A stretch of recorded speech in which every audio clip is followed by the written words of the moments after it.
transfer window officially opens in about a week, and new manager Xabi Alonso has got a lot of work to do behind the scenes to make sure we bring in the right players to bolster the squad. But as well as shiny new signings that we want to bring in, there are many question marks hanging over lots of players who are currently out on loan or have pre-contract agreements at Chelsea. Welcome, Blue Believers, to another episode of the Stamford Sync, where we are syncing up with everything Chelsea FC. And today we are looking at an article that Simon Johnson has written on The Athletic, where we go through every single one of our players that has either got a pre-contract agreement or is out on loan, and we're going to look at Simon Johnson's opinions on whether they will stay or go out of the club, as well as me giving my own 2 cents on the situation. So this is a big list, let's not waste any time and get into it. Starting off with Giovani Quenda, the prodigious young talent that we bought from Sporting Lisbon. The Portugal under-21 international was bought by Chelsea from Sporting CP for £40 million in March last year, with a view to joining the club this summer. He has continued playing for Sporting, but also spent 4 months out with a broken metatarsal. Quenda did part of his rehab at Chelsea's training ground this year and also used the time to acclimatise to his new surroundings,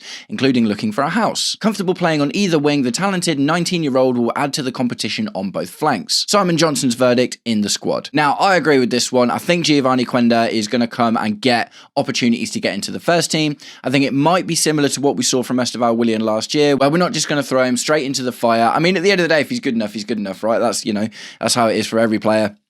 But bearing in mind, he did have quite a lengthy injury last year, and also seeing what has happened with Esteval Willian, where, it's taken him a while to adjust to the rigours of the Premier League. I think Giovani Quenda will get game time, but I think he needs to be patient, and as do we as fans. Either way, though, he does look like a prodigious talent, and I'm very excited to see what he can do in a Chelsea shirt. And guys, if you've made it this far into today's episode of the Stamford Sync, please do me the distinct honour of liking and sharing the video, subscribe to the channel, or just roast me in the comments, whatever gets you through your day. Next up, a really interesting one in Emmanuel Emegha. Like Quenda, Emegha was also signed in advance. Chelsea agreed a fee with Strasbourg. They are both owned by the same parent company, Blueco, for the striker in September. But unlike Quenda, his role is uncertain after a rather underwhelming campaign in France, partly due to injury. A bit more than partly, I think. The 23-year-old Netherlands international scored 8 goals in 19 appearances.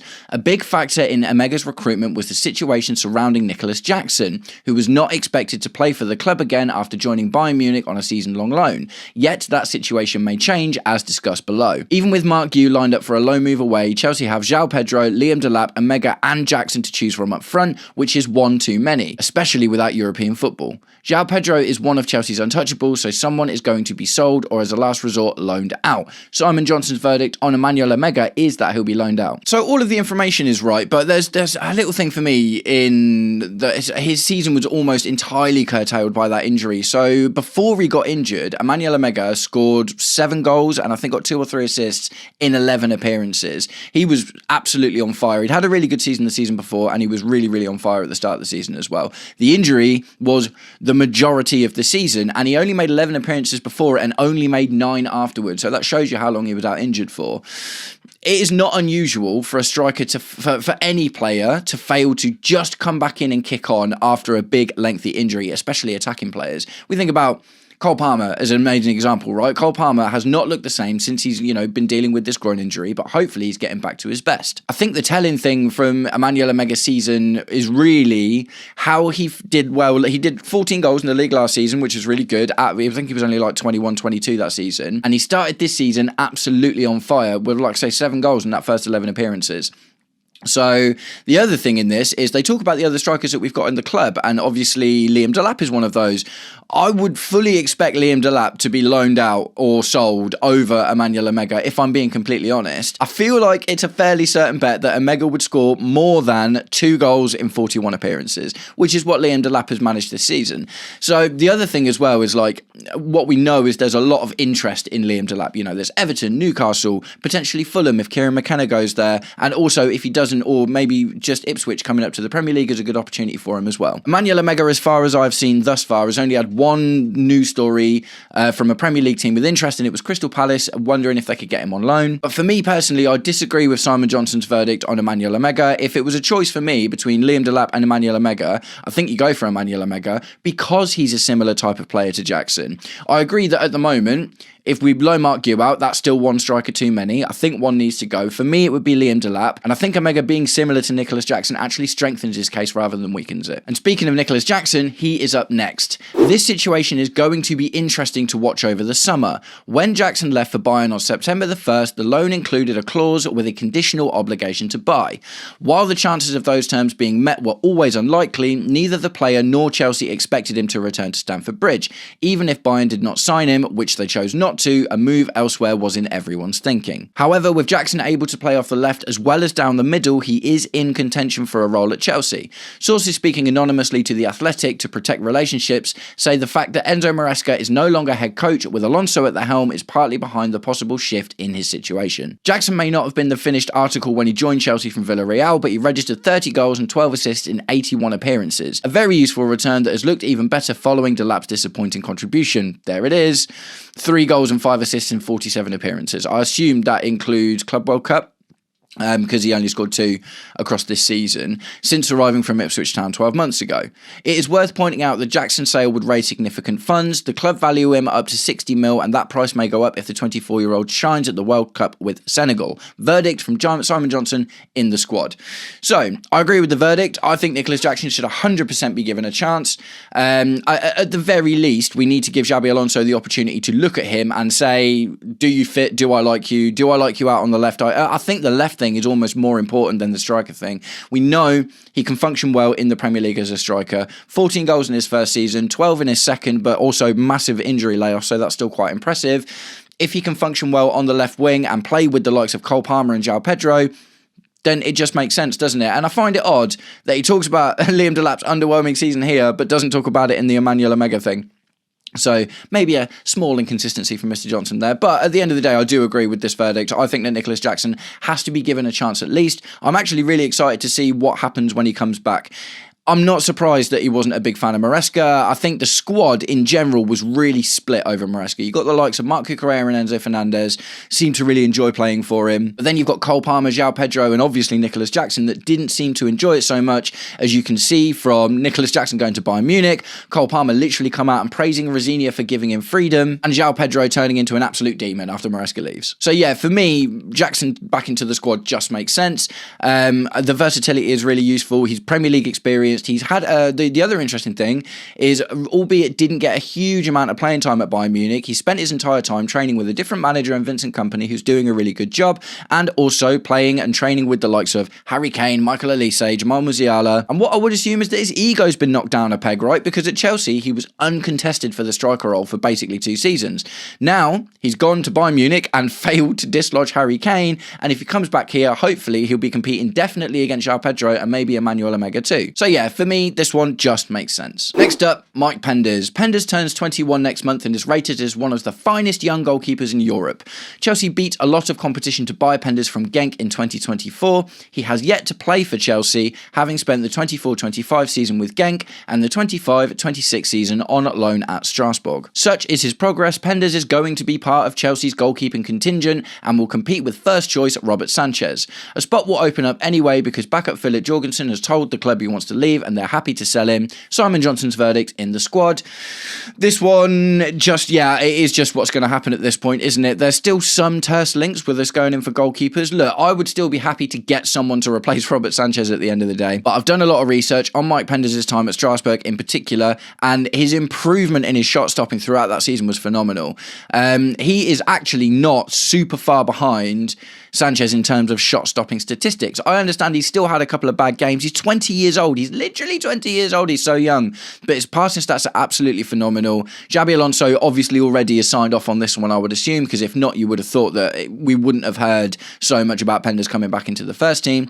And yeah, it makes sense. He's, again, another young, prodigious talent. If things go well, he could be our keeper for the next decade, which is what we wanted from Thibaut Courtois, and that never happened. So hopefully Mike Penders doesn't snake us a few years down the line after winning a league. We can keep him and he turns into one of the best keepers in the world. So yeah, agree with this verdict. In the squad makes sense. Next up, Aaron Anselmino. Injury issues rather than a lack of ability are the major reason Anselmino is unlikely to be involved. He played just 13 times on loan at Borussia Dortmund and Strasbourg last season. The 21-year-old needs to prove his fitness before securing a chance at Chelsea. Verdict, loaned out. Totally agree with this one.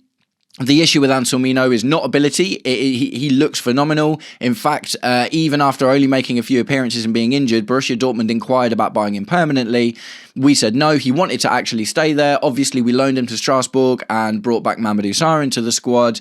And then he proceeded to get injured again, almost straight after he got to Strasbourg. So the issue with Aaron Anselmino, it's got nothing to do with ability. It's all about availability. It is his injury issues. 13 times over 2 clubs last season. And he was well respected at both, especially at Borussia Dortmund. But we need to sort our centre-back situation out this year, don't get me wrong, but bringing Aaron Anselmino back with all of these injury issues going on, he needs more game time to develop as well. This is the thing, the potential's there, but we've got Mamadou Sarr, we've got Josh Achiampong. We don't need another young centre-back that has got lots of talent that is going to struggle to get into the squad, or anyone else to sit on the medical table for the rest of the season. Next up, Axel Disasi. Despite a very good loan spell at West Ham United in the second half of last season, Chelsea will try to sell the 28-year-old centre-back, just like last year. There is a lot of interest. Verdict, sold. So, find me a Chelsea fan that wants to keep Axel Disasi at this point. It's just not going to happen, is it? The thing about Axel Disasi, I think we've got a lot of players in the squad who are bad at Chelsea but will probably go on to do relatively well in other clubs. Axel Disasi was on loan at Aston Villa for the back half of the season before the one that's just gone, and obviously spent the back half on loan at West Ham, where he did play reasonably well, but obviously they still got relegated, so they can't afford to, kind of sign him, and he probably wouldn't want to go down to the Championship anyway.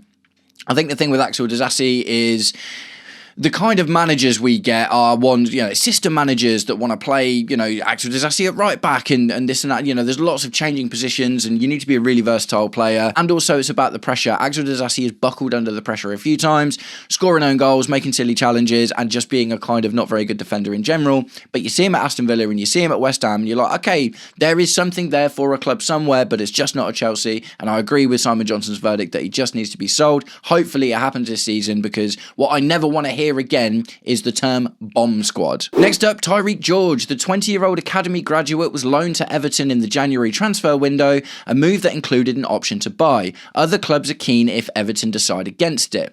George is prepared to leave Chelsea for good because he wants regular first-team football. A sale would count as pure profit on Chelsea's books. Verdict, sold. So, this one makes sense purely because there was a here we go to Fulham already at the back end of last season, and we pulled out of it last minute. We've been trying to sell Tyreek George for a while. There was interest from Bayer Leverkusen. There was interest from Red Bull Leipzig. There's obviously the interest from Everton, and he ended up going on loan there. Fulham also obviously had interest in him, and maybe will again in this window. He's 20 years old.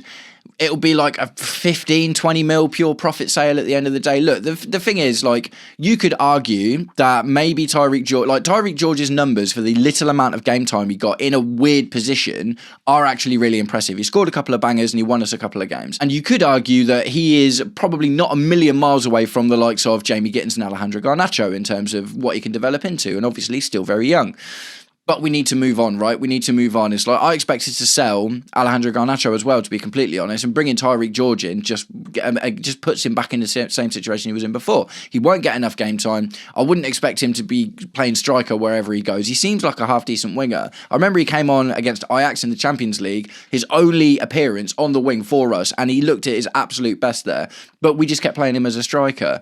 I like Tyreek George. I don't think he's good enough to move the needle at Chelsea, which is just the truth, isn't it? So I think the best thing in a time that Xabi Alonso was going to want to put his stamp on the squad with a few astute signings, like a few pointed signings, selling someone like Tyreek George is a bit of a no-brainer and just makes money for the squad. And genuinely, I wish him all the best. Tyreek George is going to be one of a long list of academy players that look like they're pretty good, but we end up selling for profit. It's been that way since before Bluecoat. It will carry on being that way. Tyreek George is, I wouldn't even call it a victim of the system, because at the end of the day, he's 20 years old and he's playing for Everton. He's got interest from Europe.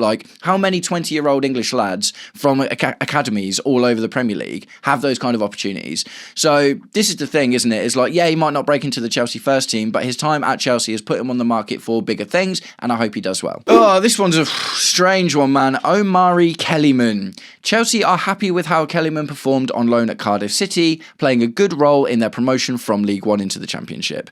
The 20-year-old is highly rated, and they want him to continue his development with another loan, so much that they've already decided against the attacker joining the pre-season tour, helping him get a move as soon as possible. Verdict, loaned out. Such a weird one, man. We spent £20 million on Omari Kellyman, and it was essentially in order to get Aston Villa to buy Ian Matson off us for like 35 mil or something. Really weird deal. He is just developing quite well quietly in the background, though. Like, I don't expect it. I mean, he's 20 years old now. We bought him when he was 18. I don't ever expect to see him in the first team, to be completely honest. I think if he has a good season in the Championship, maybe we get... Oh, well, the issue is, like, we spent 20 mil on him. So it's like we're going to have to keep him until he represents a profit. So, you know, it might be a case of he just keeps getting loans and loans and loans and loans. Like Marco Marin. Do you remember Marco Marin? 1 or 2 seasons in the first team and then spent the next, like, 6-7 years just constantly going on loan. Maybe Omari Kellerman's going to wind up like one of those. But for me, albeit... developing well, he's 20 years old, like, you know, he's nowhere near an Esteval Willian who's 19, he's nowhere near a Giovani Quenda who's 19, to go into the Championship and have an amazing season, even if he has an amazing season in the Championship, he's not just going to come back into the Chelsea team, is he? So yeah, I've got a feeling that we've got another Marco Marin on our hands there. I'd actually really like to know what you guys think about this one. Next up, Kendry Paez, and this is a weird one actually. So on loan at River Plate, there is an agreement in place for the rest of the year. Even if those plans change, the Ecuador international will be lined up for another loan. The 19-year-old is not ready for Chelsea. Verdict, loaned out. So the Kendry Paez story, it's been wild since the beginning. We got Kendry Paez at the same time that we got Esteval Willian, and the initial feeling was that we bought 2 of the most interesting, prodigious, young attacking talents, South American talents in the world at the time. Esteval stayed at his parent club, went from strength to strength. Kendry Paez finished up his season from, I can't even remember where we bought him from, but we brought him back, and supposedly there'd been assurances that he was going to be chosen for the Club World Cup squad. He wasn't chosen for the Club World Cup squad, and rumours had surfaced that he was not really happy with that at all, and he was kicking off about it. So he doesn't make the Club World Cup squad. He gets loaned to Strasbourg.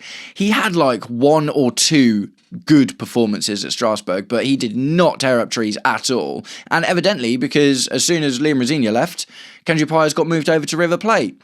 Now where he is, that River Plate are talking about terminating his contract, the loan deal, because they're sick of him already. So he's really young, but I think attitude seems to be the issue. He's got buckets and buckets of talent and could definitely be a really good player, but supposedly his attitude stinks.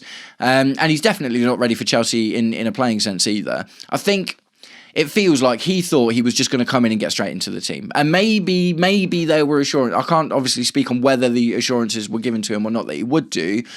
But ever since then, he's just not really set the world alight at all. So, and like I say, you know, this says the River Plate plan is to keep him until the end of 2026. And then obviously in January, we'd look at what to do with him again. But if River Plate terminate his contract, then we're going to have to loan him out again soon. So look, Kendry Paez, I'm not really sure about this one, man. I agree, loaned out. Like, I don't think we're going to sell him. I don't, you know, with all of the issues and terminated contracts and attitude issues and this, that, and the other, I don't really see other clubs coming in to buy him. And there is still a very good young talent in there that could potentially develop into a superstar. But we need to find him the right loan with the right manager who can temper his ego. And ego's so important, don't get me wrong. Like, I'm not, no issue with players having ego at all. You need to. But when you're 19 and you're not tearing up trees, like, you just need to get down, do the hard work and play the football, right? River Plate seemed like a good option for that, but evidently it's not working out there either. So I agree, loaned out, but if I'm honest, long-term future of Kendry Paez, unless he sorts out his attitude in the next season, who knows what's going to happen. Next up, Caleb Wiley, the 21-year-old USMNT international, has played just 21 times on loan at Strasbourg and Watford since joining Chelsea from Atalanta United for $8.5 million in 2024. This is partly due to injury issues and another loan is earmarked. Verdict, loaned out. So this is just another one where he looked like a good player. 8.5 million for a player from the MLS. That's actually quite a lot of money, and especially bearing in mind, you know, 2024. So he was 18, 19 when we bought him. Injuries, man. It's just been injuries.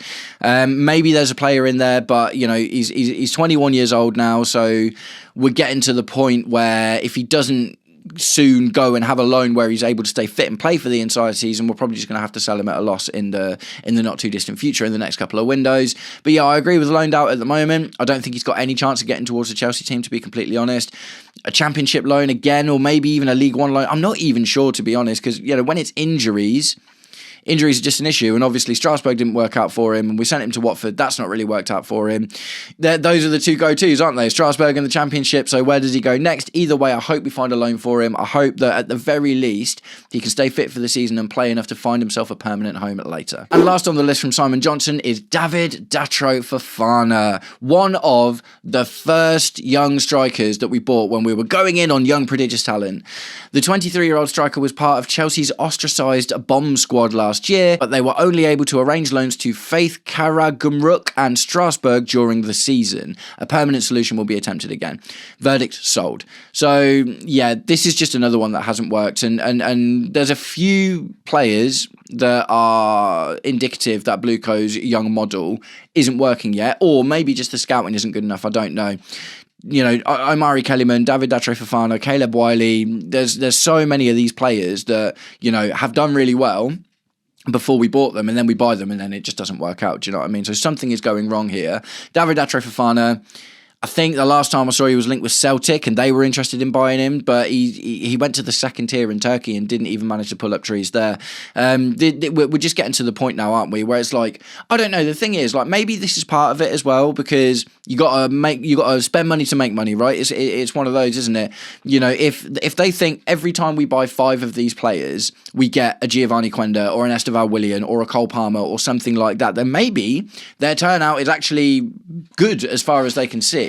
But obviously what we're seeing is like the number of players that are just remaining on our books.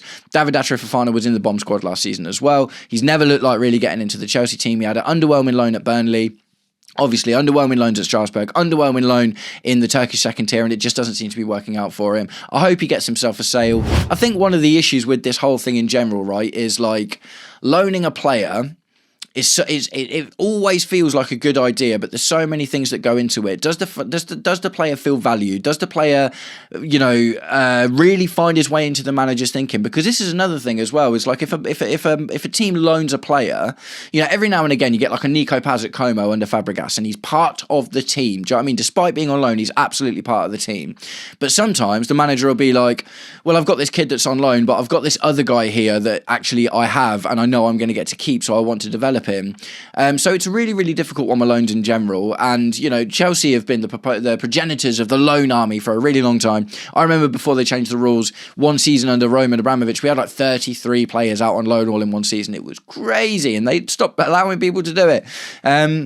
But yeah, I don't know, man. It's like, this is one of the issues I see. Maybe the multi-club model is a better option. You look at the likes of Diego Moreira, for instance, who is now playing really, really well at Strasbourg and has developed into a great player because he has a home there. It's not just about like, oh, I'm a Chelsea player and I'm here. It's like, no, he's a Strasbourg player now. So maybe if we do end up buying more clubs, that is a better option. It's something Todd Bowley was talking about, actually. But yeah, we just need to stop this.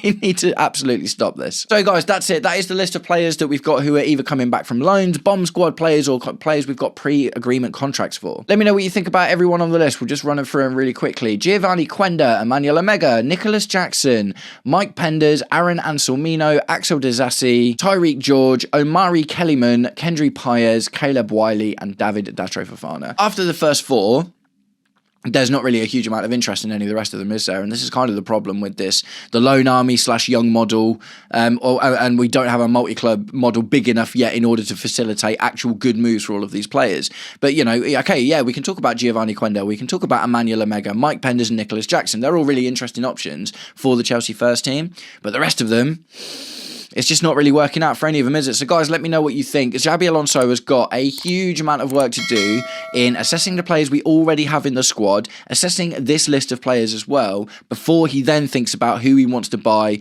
to bolster the first team. Nice one, guys. Thanks for sticking around until the end of the video if you did, and I'll catch up with you all very, very soon. Take it easy. Peace.